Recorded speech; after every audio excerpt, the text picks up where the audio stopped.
Hola a todos y todas, bienvenidos a mi canal. El día de hoy quiero hablar de un tema bastante interesante que expone el autor Thomas Armstrong. Thomas Armstrong tiene un libro bastante importante sobre la neurodiversidad en general y otro particularmente específico sobre el tema de la educación en neurodiversidad, ¿no? Cómo crear entornos amigables para las personas neurodivergentes en la actividad educativa.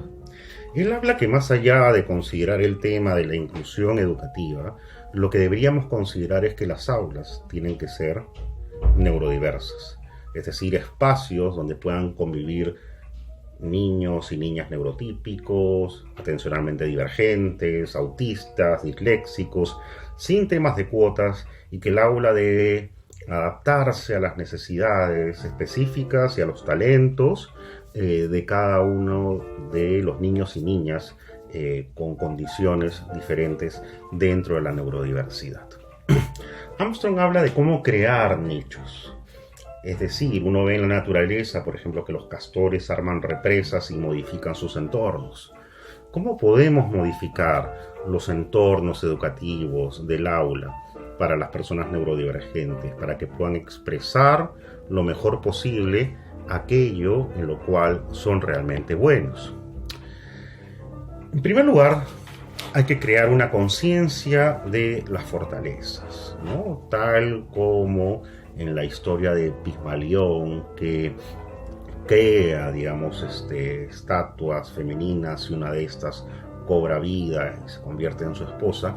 Se habla mucho del efecto Pigmalión en el sentido de que la mirada del profesor sobre el alumno produce un efecto de cambio. Lamentablemente, muchas veces la mirada que pueden tener los docentes sobre alumnos neurodivergentes es a través de lo que no pueden hacer, en vez de lo que sí pueden hacer. Entonces, si yo digo que un alumno es muy distraído porque es atencionalmente divergente, puedo decir que es distraído porque es más creativo. Puedo decir que un alumno, en vez de decir que es muy impulsivo, es espontáneo, y mirarlo de esa manera, porque tampoco estoy diciendo nada que sea falso. Puedo decir, por ejemplo, que tal persona autista conoce y sabe mucho más del tema que muchos compañeros, en vez de decir que es un defecto que siempre hable de lo mismo. Entonces, tener conciencia de las fortalezas de cada alumno neurodivergente hace que los profesores puedan tener una visión y una idea diferente de cómo trabajar, pero también de cómo ver a la persona que tienen delante y cómo poder orientarla mucho más. Es importante, así como la conciencia, la fortaleza, hace que el profesor tenga una mirada distinta y que el alumno, la alumna neurodivergente, tenga un autoconcepto mejor y una autoestima que se desarrolle de manera más sana. Las personas neurodivergentes tienen que tener modelos positivos a seguir, ¿no? Estos pueden ser como Glenn Gould, que pongo ahí, gran pianista, autista, el mejor intérprete de Bach. Entonces una persona autista puede decir, caramba, yo me identifico con fulano de tal, que era como yo, y es mi modelo a seguir, ¿no? O sea, crear, pequeños héroes. Pero también uno puede invitar a personas de la comunidad, por ejemplo, ingenieros que sean autistas, o por ejemplo docentes que sean atencionalmente divergentes, para que en las aulas cuenten su experiencia. Y entonces las personas autistas, las personas neurodivergentes en general pueden empezar a ir viendo, mira, a mí me gustaría ser como él y yo no sabía que vivía en mi ciudad. Entonces es importante que en una positiva construcción de nicho en el aula, ¿no? En la educación, las personas neurodivergentes puedan fijarse y tener una idea de cómo dirigir, su futuro en base a personas que ellos puedan admirar. Es importante también considerar dentro del aula todo el tema de las tecnologías de asistencia y el diseño universal del aprendizaje. El diseño universal del aprendizaje nos habla de que hay múltiples formas en las cuales podemos representarnos las cosas. ¿Qué aprender? Hay múltiples formas en que los maestros pueden motivar a las personas neurodivergentes. ¿Por qué aprender? Y hay múltiples formas de acción y de expresión, cómo aprender. Y para esto puedo utilizar tecnologías novedosas, puedo utilizar, digamos, por ejemplo, herramientas de comunicación facilitada en el caso de personas autistas, o puedo utilizar una carpeta que tenga pedales para una persona que es muy hiperactiva, etcétera, etcétera, ¿no? Hay que considerar que la tecnología no solamente debe ser entendida como aquello que viene o proviene de la cibernética, sino son las adaptaciones también que podemos hacer en el aula y que hacen que la persona se sienta más motivada para aprender.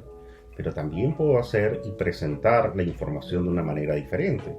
Hay alumnos que son mucho más visuales que verbales y para los cuales será una mucho más grata y mejor experiencia aprender a través de videos y de documentales que leerlo en algún libro.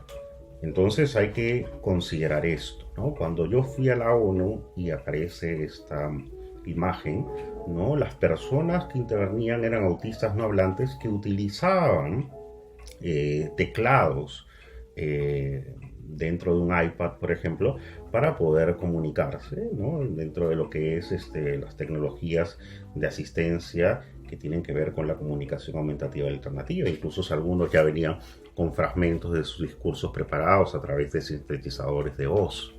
Entonces, tecnologías de asistencia y diseño universal del aprendizaje deben ser parte del aula neurodiversa. Hay que tener también recursos humanos mejorados, ¿no? O sea, una escuela que pretende o que debe tender no a la inclusión, sino a la consideración de la convivencia de la neurodiversidad, debe tener profesores de educación especial y regular, psicólogos y psicólogas, trabajadores sociales, terapeutas del lenguaje, tutores personales, terapeutas físicos, ocupacionales, musicales, auxiliares de aula, padres de familia involucrados, alumnos de secundaria que apoyen a los de primaria, exalumnos que también tengan que ver con las tareas encargadas, ¿no? Por ahí se nos dirá que esto costaría mucho, ¿no? Pero bueno, o sea, la inversión en la educación es lo que uno debe tender a pedir, porque finalmente lo importante de todas estas experiencias, sí, son los aprendizajes, digamos, en materias como matemática, lengua, geografía, etcétera, etcétera, pero sobre todo es garantizar que en cada una de estas materias se aprenda civismo, ¿no? Se aprenda a convivir respetuosamente entre todas las formas dentro de la neurodiversidad. Que personas neurodivergentes y neurotípicas entiendan que el otro es diferente, pero que también comprendan, ¿no?, la manera en la cual pueden llegar a códigos de convivencia que garanticen el respeto de cada uno y de cada una. Las estrategias también tienen que estar basadas en las fortalezas. Mucho suelen centrarse los profesores o muchos psicólogos en cuáles son las dificultades de cada chico y cada chica individual. Y a veces hacemos que sobre aquello que les es difícil incidimos en que tienen que llevar más apoyo ahí, los hacemos hacer eso. Pero bueno, la persona ya sabe que, digamos, no actúa o no actuará según lo esperado en cuanto a eso. Imaginemos algo en lo que seamos, digamos, malos para, digamos, lo que son los estándares neurotípicos de productividad y que nos hagan hacer eso todos los días. Nos vamos a sentir mal porque no vamos a llegar a eso, ¿sí? Pero ¿y por qué no nos preguntamos, digamos, en aquello que sí son buenos? ¿Cuáles son sus fortalezas? Aquí está la clave de una comprensión empática, ¿no?, respecto del alumno, de la alumna. Y está también la comprensión de que no hay un único tipo de inteligencia.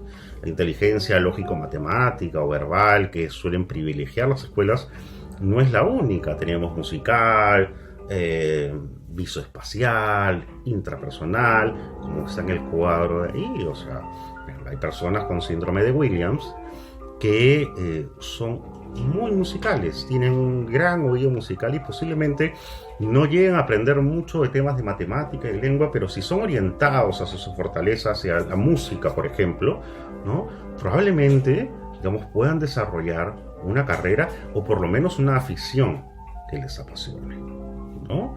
Entonces, estrategias basadas en fortalezas. Hay que afirmar también las aspiraciones profesionales. Para muchas personas neurodivergentes, por ejemplo, imaginar qué van a hacer después de la escuela, pues es algo que puede parecer como oscuro, nebuloso, ¿no? Y por ejemplo, una persona autista podría saber que existe algo que se llama especialisterne, que busca, digamos, descubrir el talento autista y encauzarlo dentro de trabajos, o entender que hay muchos programadores autistas, o muchas personas atencionalmente divergentes saber que podrían ser muy buenos maestros de educación especial, ¿no? O sea, la mejor profesora de educación especial que yo conozco es una mujer atencionalmente divergente, que claro, en el aula hace maravillas y a veces es juzgada de manera negativa porque no hace bien informes. Entonces, y lo ha sido durante mucho tiempo de su vida, hasta que ha encontrado un espacio donde entienden este tema de la neurodivergencia, que no todo tiene que medirse mediante la productividad neurotípica, ¿no? Y lo cual es bastante importante. ¿Qué es lo principal de una carrera, ¿no? Y dónde puedo yo afirmar mis fortalezas? O una persona disléxica, por ejemplo, que puede entender que sus dificultades de lectura no tendrá mucho que ver cuando pueda diseñar arquitectónicamente algo, porque hay arquitectos disléxicos que son muy buenos, sobre todo porque tienen una mayor capacidad de imaginar cosas en 3D, ¿no? Entonces hay que afirmar las aspiraciones profesionales. ¿Dónde podrías desempeñar, digamos, lograr que tus talentos puedan ser expresados de una manera positiva para ti y para el entorno? Y en la escuela también hay que hacer las modificaciones al entorno que sean necesarios, ¿no? O sea, ambientes lo menos restrictivos posibles para cada estudiante neurodivergente.